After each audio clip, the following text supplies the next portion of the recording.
So we're going to turn now to the Mishnah on Daf Chav Zayin Amud Aleph, which you'll see right there in the middle of the Amud. And the Mishnah establishes what's called Nidrei Onsin. And what is Nidrei Onsin? Hidiro Chavero Sheyochal Etzlo.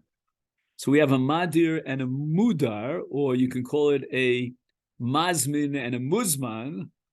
And the Madir, the Mazmin, says to the Muzman that if you don't come to eat with me and be my guest in my home, then all my nechasim will be aser on you. So he's Madir, his friend, b'tnai. And the t'nai is that if he doesn't show up and he refuses and he's obstinate and he refuses to eat in his house, then the neder should be chal. But what happened at the end? There were good intentions on the part of the muzman, of the mudar, but chola. Chola hu, o chola bino, o she'ikfo nohar, harei elu nidrei onsin. So the kiyum atnai, which would activate the neder, which would be that the mudar, we'll call him Shimon, did not show up, that kiyum atnai was ba'ones. There were circumstances beyond his control that prevented him from showing up, even though he very much wanted to be a guest in the home of the Madir. And the Mishnah establishes Harei Elu Nidrei Onsim, and the neder is not chal, and therefore the Mudar is allowed to have hanoah from the nechasim of the Madir. And the Mishnah gives three different cases. The Nemuki Yosef says that we should apply the principle of lo zu afzu, going from the lesser chiddush, which is a greater onus, to the lower chiddush, the lesser chiddush, which is less of an onus. Right? The greater the onus, then the more simple it becomes to say that this is not called a kiyum atnai because it was ba'onus. So the most extreme, severe case of onus is cholahu. That means his guf. He's laid up in bed or in a hospital and he can't come. No, that's also an onus haguf, but nevertheless, it's not his guf, it's the guf of his son.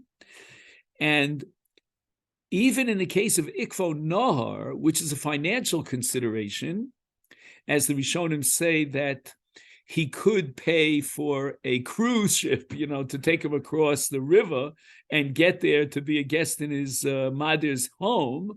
So even that's considered an onus. So the Gemara says, we have a problem here with a statement of Rav Huna. What was the case that Rav Huna ruled in? Hahu gavra di atvis zachvasa bebeidina. He brings his shtaros, let's say he's a malveh, and he has a claim against the loveh, and he takes his shtar and puts it on the table of the Bezdin and says to the Bezdin, look, I can't deal with this now. I still have, edim and other evidence that I want to adduce and produce, but right now I need to stay and hold on to my zchuyos for a period of 30 days. Ilo I sina tlosin yom, if I don't show up within the next 30 days, li batlin hani zchuse, I'm botel. No, it's my zchuyos are completely null and void. So that now, if he doesn't show up in 30 days, then hodas bal din kemea edim dami, and he has basically invalidated all his rayos and all his shtaros and other proofs. He has no longer a claim against the so-called lov. But what happens? Itness. He really wanted to come and show up and then re-establish his rights to his chuyos, to his shtaros and all his other proofs and evidence, but he was prevented from showing up with circumstances beyond his control. He got sick, his son got sick, etc. And he didn't show up. And in that particular scenario, Amar Rav Huna gave the ruling that batil zachvase. He did not show up. Therefore, the condition that he formulated was fulfilled. He did not show up. And he loses his chuyos. even though he was prevented from breaking up this Tanai and this Mechila on his part by onus, by circumstances beyond his control. Amalei Rava, and the Rishonim have a different Girsia, Amalei Rabba. Rabba says to Rav Huna, Onusu, you can't say that he didn't show up. What do you mean he didn't show up? He really wanted to show up. He couldn't show up. He was onus. And if he was prevented from showing up to be Mavatal the Tanai because of onus, then that's not considered as if he was Mekayim the Tanai. How do I know this? Rabbah quotes a pasuk in Chumash, in Parshas Kitetze. Onus Rachmana Patre, Dichsiv, in the case of a Nara Hamurasa, and unfortunately she was raped, is V'lanara lo sasa davar. The Torah is saying that we cannot punish her because this action was done to her against her will. She was coerced. And the case is that she couldn't yell out and scream because it happened out there in the fields. There was no one there to hear her. And the Torah considers her guiltless because of onus.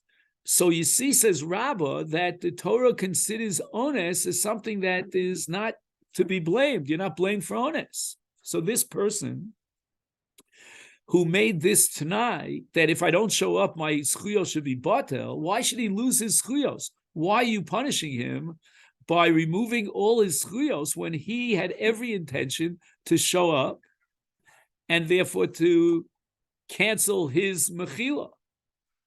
So Rabbah himself, even after having raised the objection to Rav Huna and quoting the pasuk L'nau lo sasid davar, he says v'chitema k'tol shiny. I understand that you are going to tell me that this is not a good proof, because when the Torah says that a person, in this case a married woman who has an extramarital relationship, should be put to death, but here the Torah is saying we can't put her to death. We're going to exonerate her from punishment, from the capital punishment, because she was onus. She was in a situation of duress, it was compelled against her will. So therefore, at this point, it seems that Rabbah drops his argument based on the pasuk L'nau lo sasa davar. Again, L'nau lo sasa davar is a halach in P'tur Onsin. But that doesn't mean that if a person had a Tanai and he fulfilled his Tanai, at least in a literal sense, just that he was onus because he wanted to be Mavatal the Tanai, prove from that the Tanai is not considered Makuyim, when again, literally and physically he was Makayim the Tanai. I can't prove that, admittedly, from V'lanara l'sasa davar, which is halacha that alleviates her from punishment. But I do have a proof against you, Rav Huna, Vatnan, from the Mishnah that we just learned now, Nidrei Onsin. In a case where the Kiyum HaTanai was done ba'ones, Hidir chaver she'ochaletz v'cholu hu'ochol b'no, oshik v'nar, is harei elu Nidrei Onsin. The neder is batul mevutal, it's not valid. What happened over here? He was madhir if you don't show up, and he didn't show up. So the Kiyum HaTanai was literally fulfilled, but the answer is the neder is batil, and the Kiyum HaTanai is not valid. Why? Because it was ba'ones. So we see that even above and beyond the halach of onshim here, we're not dealing with the issue of onshim. We're dealing with whether the neder is chal or not chal. The answer is that Kiyum HaTanai, to generate and activate the neder, is not considered Kiyum HaTanai if it was a result of ones. So why then, in a person who made a Tanai that I will be mafsid and mavatal all my schuyos if I don't show up, when he really wanted to show up, but he couldn't, he was prevented from doing so because of ones, that's not called a Kiyum HaTanai. If it's not a Kiyum HaTanai in Nedarim to activate the neder, and the Mishnah says the neder is not valid, then it should be considered as if it's not a Kiyum HaTanai as far as the person who says Imlo Basi ad tlosim yomin. If he was prevented from coming, that's not called a Kiyum HaTanai. But he wasn't meaning just because he waited meaning was he prevented the whole time period? Well, that's a sugya later on. You'll see in the essay that we're going to analyze today. I think you have the whole essay. Am I right? So again, we're not going to get into this because unless you want to continue on this next week. But on page Nun Vav, which is towards the end of... You don't have that far? All right. Okay, Nun Vav, just for your own edification, and you could always take a picture of my Gemara if you don't have the Masifta, is called Ones Liom Achron. And that's going to be a Machlokas Rishonim in a person who had a 30-day stay, and he figured he'll come on the last day, and he was honest on the last day. Is that enough to make him into an Ones? Is that not a full like Shas Sugya? This is a Ksubas Sugya. This is called the famous Shitas Aguda, and nothing to do with politics. But we have a davening. Someone does the last minute. He's honest. Right. Is it not exactly the same sugya being Ksubas? It's not the sugya of so let's hold on for just 2 minutes to get to your comment. Mm-hmm. But first, let's just summarize what we have over here. We have a machlokas between Rav Huna and Rabbah. And Rabbah raises an objection to Rav Huna by comparing the case of Bittul Schuyos, which is a Dini Mominos case, to our Mishnah of Nidrei Onsin. We don't find in the Gemara any defense in which Rabbah deflects the kasha, in which Rav Huna deflects the kasha of Rabbah, meaning, obviously, we have no choice but to assume that Rav Huna is going to make a distinction between our Mishnah of Nidrei Onsim and the case of Ones in Bittul Schuyos in Dine Mominos. But the Gemara doesn't even give us an insight, even a clue, as to what Rav Huna would have argued in his own self-defense against Rabbah. Instead, what the Gemara is going to do now, and we'll see the Gemara inside, is the Gemara is going to tell us that Rabbah himself has a limit, and he himself will admit and concede that in two different categories of cases, the halacha is that despite the ones, it's still considered a kiyum tanai. Ula Rabbah, again, if you have the girsa, Maishna mehadis nan. We have a Mishnah in Gittin. A man gives a get to his wife and he declares, he gives himself a 12-month period of time to come and be mevatel the get. He died within that 12 months. And the Mishnah establishes that the get is chal. So wait a second, according to you, Rabbah, there's no greater onus than Misa, and yet it's considered as if lo basi, that the fulfillment of the Tanai to validate the get is considered as if it was fulfilled, even those fulfilled by onus. And the Gemara answers that this is a case where Rabbah would agree, and this you'll see here on page Chav Zayin Amud Beis, the I'aviyadis the mis is min lialta avigomer v'yav gita, and this is the principle called shol tizakek ishto liibum. A man very often is motivated to deliver a get to his wife because he has a brother. They don't have any children. He has a brother out in Kalamazoo, and he's locked up in a jail, and he's whatever. And therefore, a husband, out of the goodness of his heart, wants to create a situation where his wife will be a grusha rather than be an almana, because if she'll be an almana, she'll be a yavam l'shu. So if we analyze the reason why, the motivation for him giving the get, we understand very well that Adarab, because he died, he wants to give her the get. Because as a result of his death, she'll fall for Yibum. He wants to circumvent that and not throw her into that brach where she can't marry anyone. She's stuck for life. She's an aguna because we can't get a hold of the choletz. And that's exactly why he gave a get. So even though the kiyum atnai of lo basi was ba'ones, because he couldn't have possibly come from the grave, nevertheless, Rabbah would agree in this case that is considered a kiyum atnai, but not because of the general halachas of kiyum atnai, but because of the understanding of what motivated him to give the get. From the example that he would not want his wife to be tkukaf for Yibum, we learned about a situation in which that get could be chal. But what happens then when we look at like 99 out of 100 married couples would never be shayach to Yibum, either because they already have a child or so in a case where they would not be like right. If this motivation didn't exist and there was no possibility of Yibum, and we're not going to say, well, he's giving her a get because he is afraid that she'll fall for Yibum. If there's no fear on his part, then obviously we're going to apply the principle of Rabbah that Kiyum Tanai Ba'onis is not considered Kiyum Tanai. So the Imlo Basi, which was the condition that was set by the Magaresh for the validity of the get, was never fulfilled. Why? Because that was onus. So the It's same only get in this situation where we have all the facts on the table. We know that there's no children, that there's a brother out there and wherever, and therefore he's giving her a get Kadesh Lo Tipo Bifnei Yov. But if an actual Beis Din saw this get and they saw that and they learned that the husband died, would they say, okay, question one is, would she have been Omedet L'Yibum?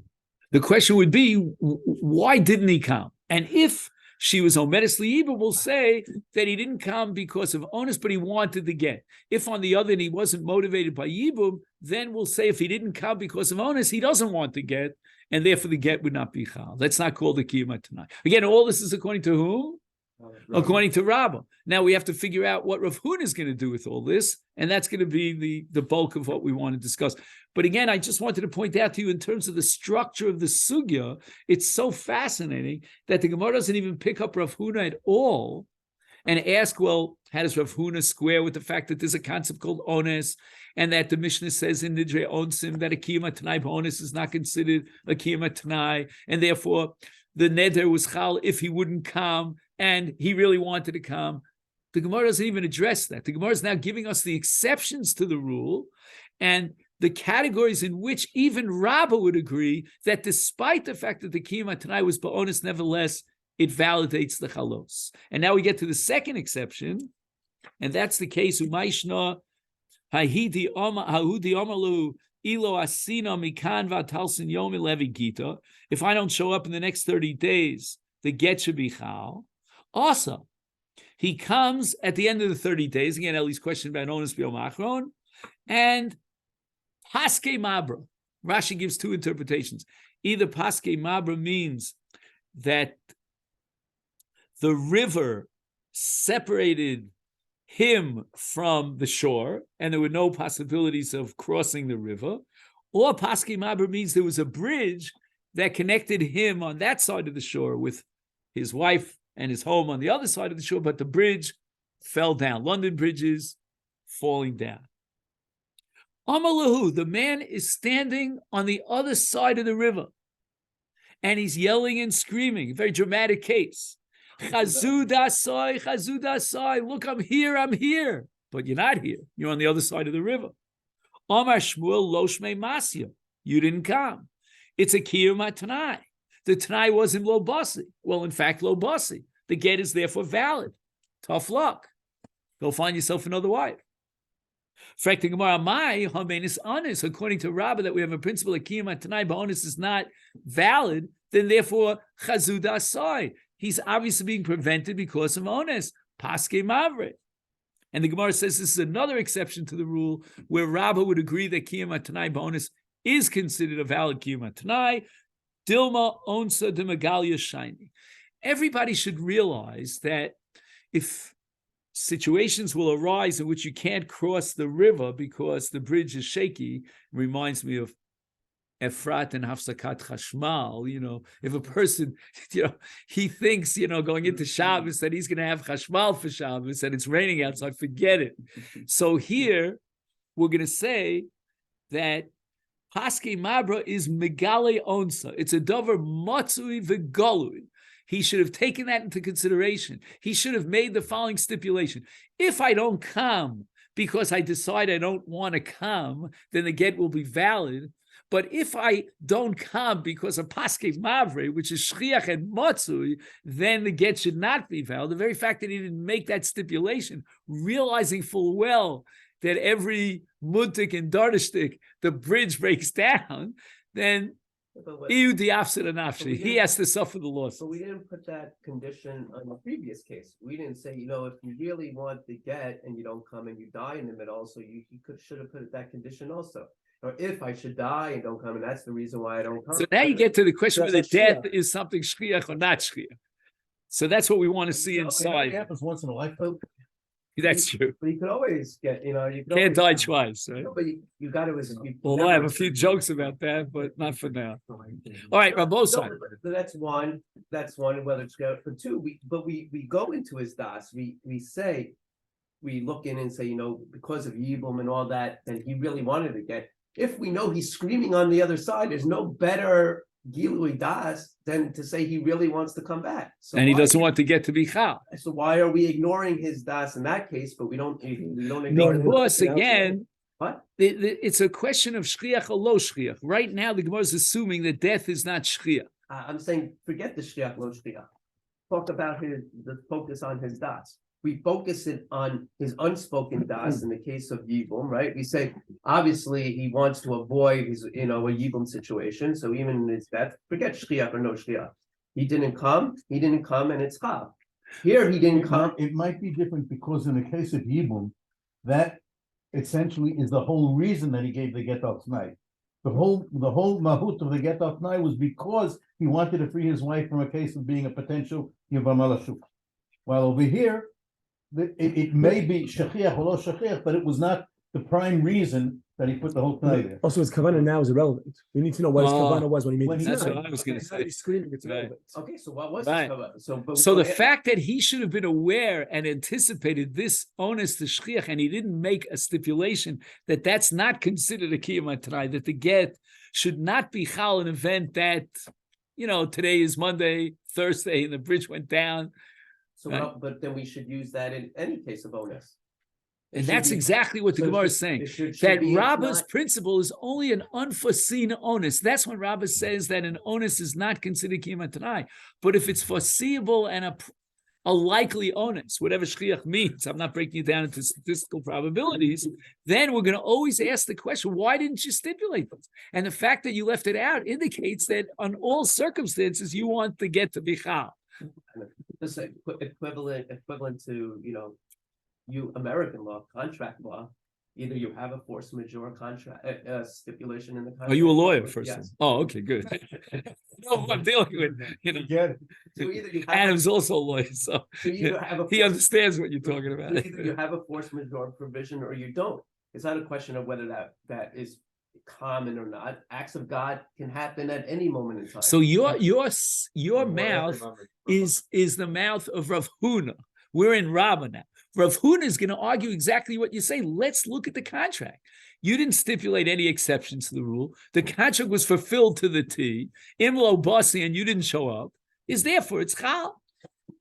But Rabbah's coming with a kind of halachic approach, and we're going to have to see what it's based on. Is it svara? Is it kra? Does he have a pasuk or whatever? And he's coming up with a principle that the Torah does not consider onus as if he was makayim the Tanakh, and that goes beyond the contract itself as it was formulated. All right, so let's take a look now in the Otzer Hayunim. We're looking at Marocha Lamed Aleph, and we're on page Mem Vav. Okay.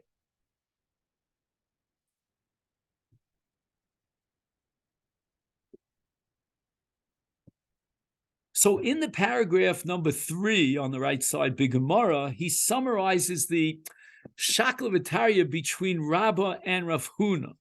And on the 4th line, he writes that Das Rav Huna sha'af shalo ba machmas ones, that's considered a kiyum atnai vehifsid zchuyosov.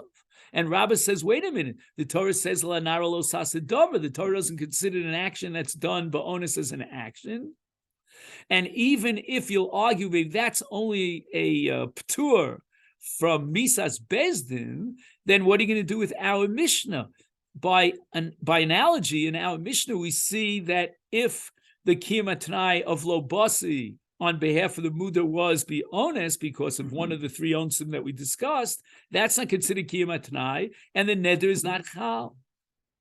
And it's very interesting that, as I said before, the Gemara now, after having heard the analogy of Rabbah, doesn't even bother to defend Rav Huna and set up a distinction between our mission of Onsim and Nedarim and the case of Dini Momenos when he was mafsid his chuyos. But instead, what we do have, and this is what I think Daniel was referring to before, a Gemara in Ksubas Daf Beis Amid Beis. And the Gemara there seems to assume that if a man says imlo basi, that the get should be chal, and he was nenas, then the get on a doraisa level is not chal. The Rabbanan made a takana based on called the Makadesh Adaita the Rabbanan Makadesh and Afkinu Rabbanon that the get should be chal. This is just put it in your back pocket for if we learn Ksubis, that there is a possibility that the Rabbanon could create a get where a get doesn't exist. And that's exactly what happens here, because the reason why lo basi was because he was anus. And the Gemara says the get is not chal. Why isn't the get chal? Because that kiyum atanai of lo basi was not a willing kiyum atanai. It was coerced upon him.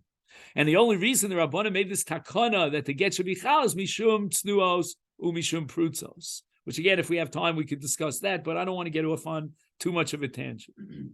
Now we're going to have here in this os beis, which you'll see on the bottom of the right column going on to the left column, a machlokes between the Ran and the Rosh as to what principle, what logic underlies our Mishnah. Our Mishnah says that Nidrei Onsin are not chal because he was Mekayim the lo basi, meaning the mudar did not come because of circumstances beyond his control only. So the Ran has one approach and the Rosh a totally different approach. The Ran uses the logic of umdana. And he says the following. Let's analyze the mindset of the Madir when he took this neder. If he would have known that the mudar could not show up because of those onsim, would he have nevertheless insisted on being madir the person? He was only using the neder as a tool to get this person to show up. And if the person really wanted to show up, would the madir really want the neder? So that even though we have a principle called dvarim shebalev lo avi dvarim, but the exception to that is umdana demuchach, when we see by analyzing the circumstances that there's evidence to assume that under these circumstances he would not want the chalos, he would not want the ned. So let me just stop for 1 second and ask you the following question. It's almost a rhetorical question, but it's almost a simple question, but I just want to make sure we're all on board. According to the Ran's understanding as to why this neder is not chal, are we dealing with a halacha that is universal in kol Torah kula? In other words, whenever the Torah requires das, says the Ran, we're going to ask for an umdana and try to shatz up and evaluate his das, or is the Ran operating within the strict boundaries of Nedarim? Is it a universal halacha of kol Torah kula, or is it a din, as Reb Chaim would have said, a din misuyam, a specific din in Nedarim? What would you say? Seems like a more broad issue. Correct. It's a din kol Torah kula. We're analyzing a person's das, and we're talking about umdana. And for example, the Gemara is going to say in Masechet Kiddushin, he sold his property because he wanted to go on Aliyah, and there was an umdana demuchach. At the end, he couldn't go on Aliyah, blah, blah, blah. So we see that there's a concept here that's universal in halacha called umdana demuchach, and nowhere does the Ran quote any pasuk. If there was a pasuk in the Pasha Nedarim, then we might operate with the opposite conclusion that maybe the Mishnah is invalidating the neder because of a unique halacha that's restricted to Nedarim. Now we move on to the Rosh. The Rosh you'll see on the left column. Again, I'm not going to go through everything because it would take us a month. But the Rosh says the following, that Tamo shel Rav Huna, Shalohuk Shalomi Mishnasenu. Now, watch what goes on here. The Ran was focused on Rabbah. And Rabbah understood that our Mishnah could be a Keresh Kvitzah to learn Kol Torah Kula and would have an impact on the case of Matfis Chuyosa because he's operating with the universal halacha of Umdana Demucha. Says the Rosh, let's go back to Rav Huna.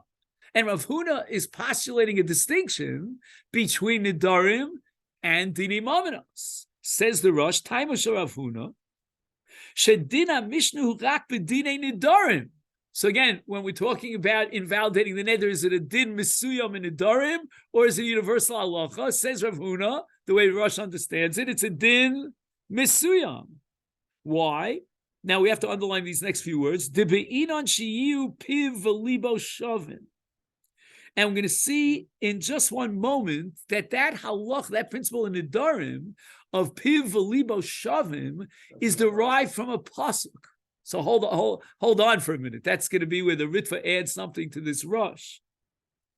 Masechet in the case of Mammon, there's no halach of piv v'libo shavin. I enter into a transaction, and like you said before, I sign a contract. Let's read the contract. And therefore, with all due respect, whatever you had in your heart, that's not something that we can deal with. We go to a lawyer, the lawyer says, look at the contract. You did fulfill the contract of lo basi. Then we keep to the literal translation of the contract which obligates it. And now we have the Ritva in the next paragraph that starts Yeshe Kosvu, and the Ritva is going to give us a deeper insight into what the Rosh is saying. The Rosh is operating with a unique principle of Piv V'libo Shavin, unique to Nedarim. Says the Ritva, Tama Heta, the reason why this neder is not Chal, Mishum Ha'adam B'Shvua, Pratla Onus. He quotes a drasha, this is a sugya in Masechet Shvuas Adaf Chavav, about a case of a person who thought that he ate and he took a shvua that I didn't eat, and he forgot that he had eaten, and the Gemara says he's not chayav for shvua because of other v'shvua.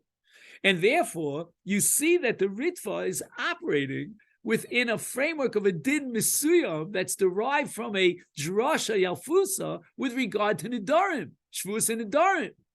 And therefore, the Rosh is absolutely correct when he says that we have a new halacha principle that underlies Nedarim called Piv V'libo Shavin. Don't jump to any conclusions beyond the confines of Nedarim.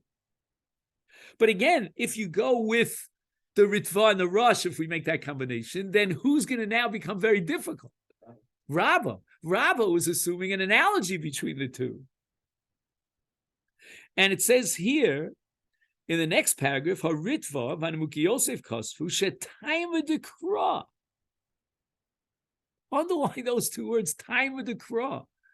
Whenever I see those two words, I get very nervous. Time v'dekra, because that means you're going into a speculation and trying to understand the logic behind a pasuk. But that's exactly what the Ritva is going to do here, and I understand what motivates him, because he wants to go beyond Nedarim. He wants to justify Rabbah's analogy between Nedarim and Dinim Amenos. You're going to have to add a time of the Kra. If you add a time of the Kra, that the pasuk is just a Gili Milsa to teach me something that I can apply elsewhere, then I can justify Rabbah and his analogy. So what's the time of the Kra?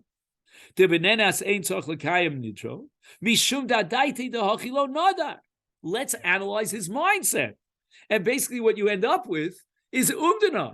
And if you're using circumstantial evidence by asking what would he have wanted, then we should apply that to the case of a person who's matfis chuyosav bezdin. Let's admit it, guys. When I'm matfis chuyosav bezdin, if you would have asked me, well, if I knew that chas v'sholom my son would get sick at the end of the 30-day period, would I agree to be mavato my schuyos? Of course not.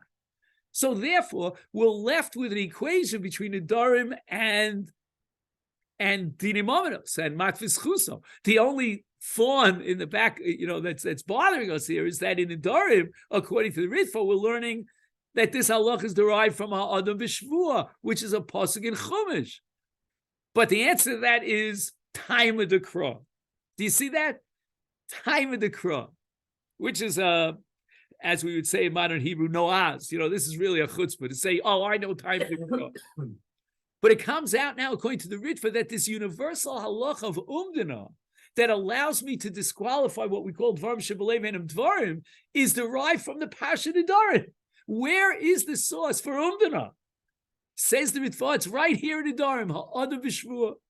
The problem is that Rabbi Kivega has a Rivash. The Rivash lived about 5 centuries ago. And the Rivash, at least in his first presentation, he has 2 presentations, he says that forget about umdana, leave out umdana. But what's the time of the heter? Mishum kra de ha'adam b'shvua. So somehow the Rivash understands that put aside all your time in the cross, put aside all your analysis of the man's mindset and motivation and his das and umdana de muchach, leave that all out. Just operate within the context of ha'adam b'shvua. And there's going to be a whole page here called Page Mem Zion, which we're not going to study today, in which there's going to be an analysis of what ha'adam b'shvua means, when does it apply, why does it apply? But the bottom line is that it's a special halacha in Hilchas Nedarim. And there the Torah raises the ante as far as what qualifies as a neder and teaches us ha'adam b'shvua, prat la'anus. But if that prat la'anus is a din misuyam in Nedarim that's derived from this Gzeres HaKosav and this Yalfus of Adam B'Shvua, then clearly we're in a brach as far as Rabbah is concerned. What was his analogy to Matvis Zechuyosa? And that's what in the next paragraph he quotes from Kiveger Hiksha L'Tamer Ivasha Het Nidrei Onsin Machmas Kra De Adam B'Shvua Ma Porich Rabel Rav Huna. What was Rabbah's kash against Rav Huna? Hare Medubar LeInyan Didi Mominus. Rav Huna is talking about Didi Mominus. And our Mishnah is talking about a special chiddush, a unique halacha in Hilchos Nedarim derived from the Alfusa of Adam B'Shvua. So that's the kasha that we have on the Rivash. And that's enough focus somewhere, right? Could be. Maybe according to the Rivash, that's good for what it is. Can we be Dorish time in the Kra or can we not? But Rav Kivega understood that the Rivash is learning our Mishnah. That's how he touches up our Mishnah. That in our Mishnah, we're talking in the context of a special halacha of Ha'adam B'Shvua. V'achena Ritva B'Sugyan Hikshal Atzmo, right? Because you remember that it was the Ritva who supported the Rosh by saying that we're dealing with Gzeres HaKosav, a Yalfus of Adam B'Shvua, and therefore he's going to ask the same kasha as Rabbi Kivega just about 5 centuries earlier, and that is, how could I possibly justify Rabbah's analogy from Nedarim to Hatfasas Zechuyos in Didi Mominos when Nedarim is a special halacha which the Ritva says is derived from Adam B'Shvua? And the answer is time of the Kra. V'yishe b'zeh shezeh atzmo tam. Again, underlining the word tam ha'posuk. Again, whenever I see tam ha'posuk, that's very speculative. We don't want to give, let's say, too much of a credit to our speculation of what the tam of the pasuk is. But the Ritva is going to operate here, and he has no choice, given the fact that A, he derives the halacha in the Nedarim from a pasuk, and B, Rabbah jumped to conclusions about Matvis Kusa. We have to derive tam of the Kra. Mishum shlohoya b'daito. Let's analyze what his das was. Shlohoya b'daito lesar im yellow onis b'shas kiyumat. And that's what he emphasizes here later on. Kevan sheish umdana shadaiti dehachi lo niskavin shiachu. Now, obviously, if the Ritva is learning time of the Kra and he's introducing the principle of umdana b'daito, and therefore it makes it into universal halacha, then we switch everything back, and now we have to ask what Rav Huna's understanding is. Did Rav Huna not see the das of the Matvis Zechuyosov, and why does he break up this analogy from Nedarim? So what I'd like to do now is fast forward to page Memches. Only because, we try to do one sugya a week, so we're limited in time. So you'll see here on the bottom of the right column on Memches, Hachiluk bein tos b'nedarim l'tos b'kinyon. And basically this entire section, number Daled, is an attempt to defend Rav Huna.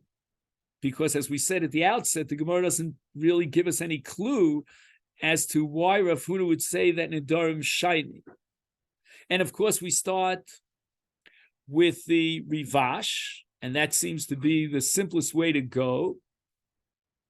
That the Rivash says we're not operating with umdana, and therefore you cannot derive any conclusions based on Nedarim, because in Nedarim, leave umdana out of the picture, but rather we derive it from ha'adam b'shvua.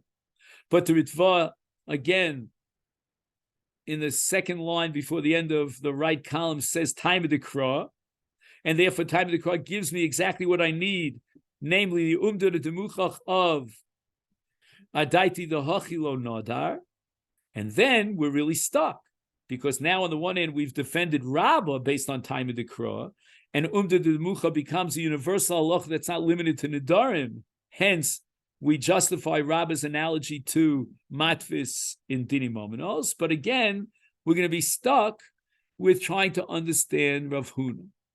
Why the distinction once we're granted that there's a halacha of umdar demuchach, which is the time of the Kra. Adaiti dehachi lo nada. So in the paragraph on the left column called Vatam, the Birkas Shmuel, as you know, a primary Talmud of Reb Chaim, is going to try to use a lumdus to answer basically two questions. I think there's like killing two birds with one stone, because on the one hand, even in the context of Rabbah, the Ritva is saying that we need the pasuk of Ha'adam b'Shvuah. We're going to go into time of the Kra, and then we're going to derive a universal halacha of Adaiti Dehachi Lo Nadar Under the Demucha, but yet why do we need the pasuk? So we're going to have to come up with a Havamina before the pasuk, which would negate the svara of Adaiti Dehachi Lo Nadar. That's point number one that the Birkas Shmuel is going to address. Point number two, finally, at the end of the day, we're going to have to assume that if you have a special svara, which necessitates the drasha of, and justifies the drasha of Ha'adam b'Shvuah, meaning that there was reason to think and to believe that in Neder, despite the ones, the Neder would be Chal, then we have to talk about Rav Huna. Why after the limud of umdar demuchach do we not equate hatfasas zchuyosov with Nidrei Onsin? The Birkas Shmuel says the following: we have an institution called Hatoras Nedarim. And under what circumstances does the Torah require that the Chacham be matir the neder? That's called Pesach. What is Pesach? Pesach means that if you would have known X, would you have taken the neder? As opposed to Charata, where a new situation arises. And obviously in Pesach, the Noder says, had I known X, I would never have taken the neder. So the question is, why do we need Hatoras Chacham? Why not just apply the principle of Adaiti Dehachi Lo Nada? So therefore, we're going to have to come to conclusion that there's no way of being Mavatal and Neder based on our analysis of his das. We must come on to the Chacham to be Matir the Neder. Ubedin zeh, at the end of the paragraph Atam, Hifkia HaTorah Sanidor Midin Tos. So therefore, we need Ha'adam b'Shvuah, because if you're operating Midin Tos, you're always going to ask yourself the question, why do I have to come on to HaTorah Nedarim in the case of a Pesach? Now the Birkas Shmuel goes a step further, and he says the following. And this is very fundamental and very much reminds me of something we discussed, I think it was either a week or two ago, in the name of the Granat of Naftali Trop. And to differentiate between Nedarim and every other Chalos. The Chalos Nedarim is unique. Why? After all, you're creating an Isur Neder where the Torah never recognized this Isur. It's Barami Libo. You're creating a new Isur. So do you have the Das to create that Isur? The Torah is going to create the Isur. What do you have to step up and do? Just take the Neder. Everything lies in the language. Now we go back to your description of contractual agreements. Right now in Nedarim, we're going to go back to the actual contract. What's the contract? The Haflas Peh, the Lashon HaNeder. He says the following on the third line: Ein Adam Poel es Chalos Isur Neder. How could you create an Isur Neder on something that's mutter? It can only be that the Torah creates the chalos neder. So what is the pasha nedarim? What do? You don't create the chalos, so what do you do? Ela b'ofet sha'adam omer lashon shel kabbalah atzmo. I emphasize the word lashon. And therefore, the Torah says, as a result of your lashon, you have to live up to your lashon. Lo yachal dvar, don't desecrate your lashon. V'kevan shehanoder lo poel b'daito ubertzono es ha'isur.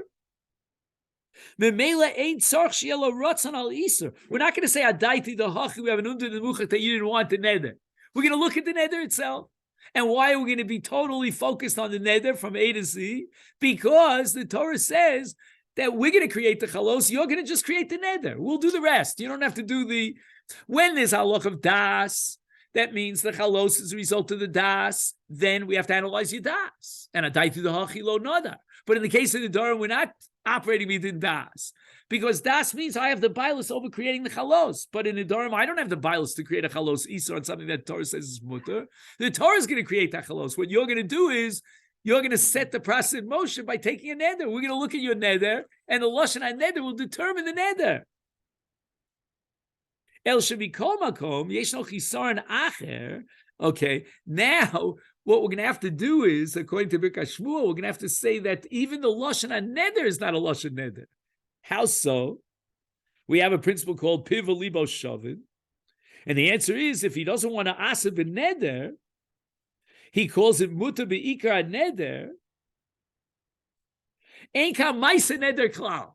Do you see where the Birkas Shmuel is up against the wall? He has no choice but to say that in those cases where we apply the principle of piva libo shavit, and therefore we undermine the validity of the neder, the only way you could say it is ein kan ma'ase neder klal, which means that basically we're going to put a t'nai in his lashon neder.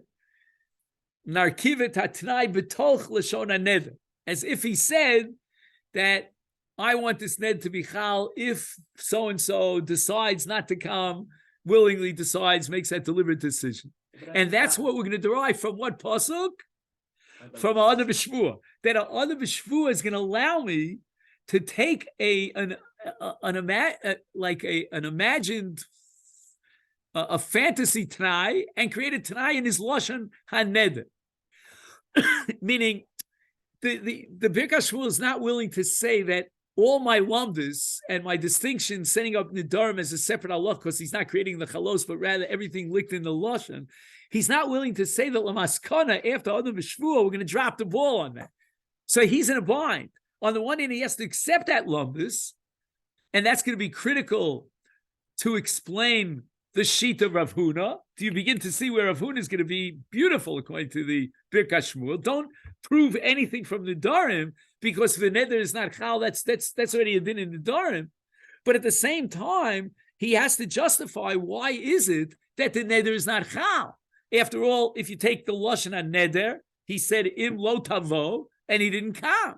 So the neder should be chal. Why does the Mishnah establish Nidrei Onsin doesn't even need hataras chacham? So the Birkas Shmuel has no choice but to say ein kan ma'ase neder klal. That somehow, magically, through the mechanism of Adam B'Shvua, we're going to create a Tanai in his Lashon HaNeder, as if he made that Tanai. But to say the same thing for Talos also.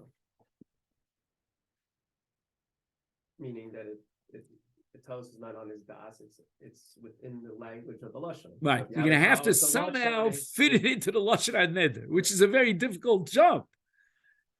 Now, at this point, we have...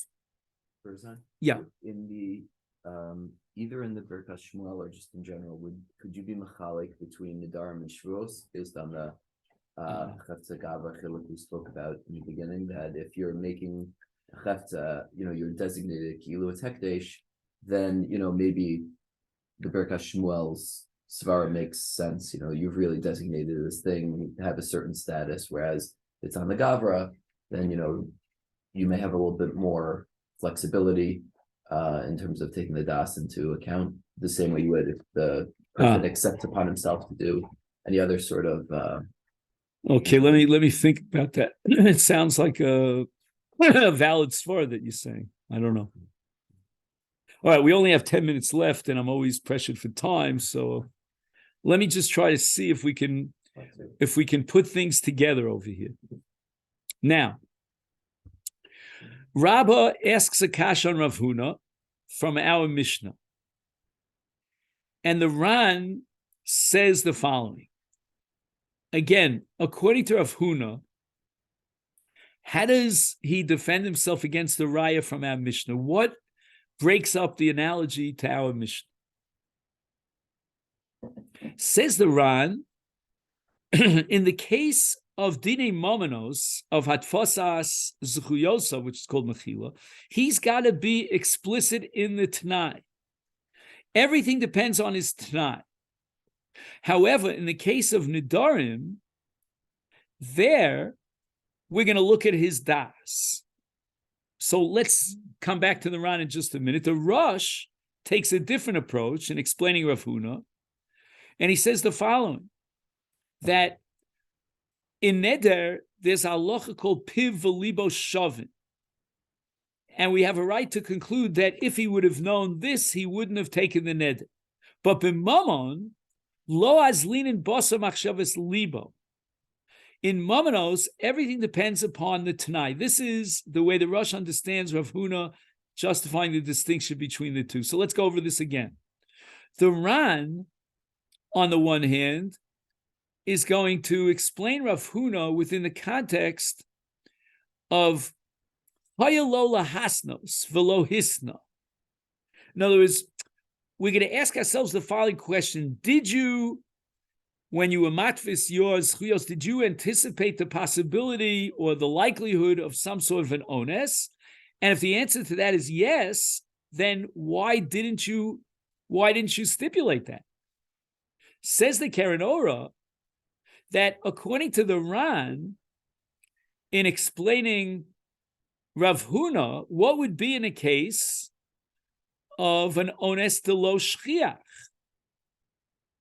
He says the following. Nafkamina ben bir haran b'das Rav Huna, ben bir rosh b'das Rav Huna, shalatam haran Rav Huna savar she'ein ones. Why is there no ones in the case of matvis chuyosov? She mishum shehayalo lahasnos, meaning he should have realized that it's quite possible that the bridge would break down. Imkain, says the Keren Ora, based on this Ran, but ones she'eno shliach klal, if you can't fault him, well, why didn't you stipulate this? Because it wasn't, it was a tsunami that comes once every 2,000 years. Gam Rav Huna modesh yesh ones. And you can't fault him by not spelling it out.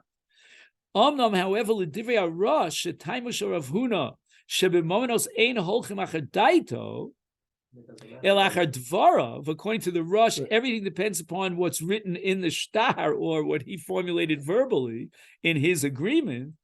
Then imkain gamba ones she'eno shchiach, even if we don't blame him, well, you're blameless because this was not something that you anticipated. We can't say to you, well, you should have made it tonight. That nevertheless, it's not considered an onus. We don't take onus into account. Why? Because in Momenos, ein holchim acher daito. Well, if the Ran was correct, then why didn't the Gemara to say when it's an onus to shliach? Well, no, according to the Ran, that's exactly what the Gemara says in Rabbah. We're going to extrapolate from what the Gemara says in Rabbah to explain Rav Huna. Just that Rabbah is only willing to say it in a case, for example, of an onus that's mamish shchiach, and Rav is willing to say that, look, if it's eno shchiach klal, that's one thing, but if it still fits into that range of shchiach v'lo shchiach, then eno chinami, the onus will be chal. And here I think we want to add a point here of Rav Naftali Trupp on page Memtes.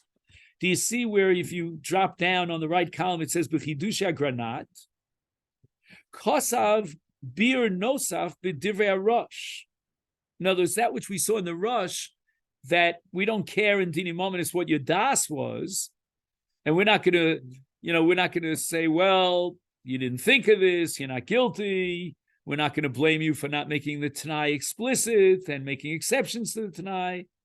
Says Rab Naftali, now I understand the difference between Nedarim and Dini Momenos. Sheva Dini Momenos ha'esek nasa ben shnei atzadim. There are two people that are in an agreement, and therefore the kinyan is chal unless you indicate that al das kain, you don't want the kinyan. But if you don't make that stipulation, then this is a cooperative agreement. Mashen came in Nedarim shenasim beino levein atzmo. Then we're not going to say to him, well, you should have specified that if this happens and it's an onus, you don't want the ned to be chal. It's all bein adam liatzmo. Now, going back to page Memches for the last few minutes that we have, he says at the end of the left column, Ubidome l'divrei arishonim anal. Right, we had already an explanation of Rabbah back here on Daf Mem Vav, on page Mem Vav. I'm sorry, where is the Ubidome? Yeah, Ubidome. That's the last, almost the last paragraph on the left column Memches. B'das Rav Huna l'chalik bein Nedarim l'momenos metzina b'ritva. Hasover shegam b'das Rabba shedima sadina mikom kom yesh chiluk beineim u'mechadish haritva sha'achar sheneschadish b'posuk lahatir es haneder midin adam b'shvua yesh b'zeh lahatir yoser midin umdina b'shar kinyon. According to the Ritva, once we're darshaning time of the Kra, in the framework of Rabba's Shita, then we can almost make a kal v'chomer that if in Nedarim we have the pasuk that teaches us that we look at his das, then how much more so in Kinyonim? For who? Shebeshar Kinyonim be honest shchiach tuva ein tanis honest mishum di boile lasnuye velo asne iu di afseda nafshe omnam bedine Nedarim Nidrei Onsin kosav aritva shafilu be honest koldahu misbatel aneder. So we now understand, says the Ritva, the Shita of Rav Huna. In the case of Nedarim, where everything depends upon piv v'libo shavim, then we derive from our other b'shvua that if adaiti d'achilo nadar, then it makes sense that the neder will not be chal. But in Dinei Momenos, which is Torah's Kinyonim, and now you want to say, well, you know what? His obligation is not binding because he was onus, and you're going to base yourself on umdana, you're going to have a very, very strong, absolutely convincing umdana in order to break up a kinyan. And that's why I thought we could combine this with what we saw in Reb Naftali Trump. So again, just to see a summary of the Birkas Shmuel here on page Memtes, the first paragraph on the right side, Avol b'nedarim ein das po elas esachalos, ela shiv yesh taina ta'us. If yesh tainas ones, hu chisaram bi'etzem maisa haneder, shasias haneder, when is it considered a maisa neder? Only if it's piv v'libo shavin. Imkain, kol shaya eza ones. Any onus whatsoever, that's what the Ritva called an onus koldahu. We're not going to say that he had in mind in his lave that even in such a case of onus he wants the neder, and therefore there's no ma'aser neder at all. And therefore Rav Huna makes the statement that you cannot prove anything from nedarim to what? To dini momenos. Why? Because in dini momenos we have a principle that dvarim shebelev lo havi dvarim, and unless we have an absolute umdana of toes, then we're not going to be mevatel the kinyan. And that's what he says in the name of Reb Chaim in the next paragraph. Well, this will conclude for today that bekinyanim ha'ones ba levatel as das hakinyan. So what are you doing now? You had already das kinyan. Now you're saying onus. The onus is going to be mevatel das hakinyan. Lazet tzarich umdana brura. We need an absolute umdana to be mevatel is das. Kidei shelo yeh dvarim shebelev. Because otherwise you want to be mevatel is das based on what he thought. Well, do you have an absolutely convincing, ironclad, 100% umdana? Lekach be onus koldahu, ein tainus onus. If it's a regular ones, that's not considered a valid taina. We don't have an umdana that's brura. But b'nedarim, where we need the das for the maisa neder, not for the chalos ha-neder, then ain't tzarich umdana brura lezeh. Kevan shein boim levatel ha-chalos. In other words, when the das creates the chalos, that's in kinyanim. You now you want to be mevatel the kinyan by being mevatel is das. For that you need what? A clear cut 100% umdana. But in the case of nedarim, all we have to do is decide whether he had das for his maisa neder. That's all we need.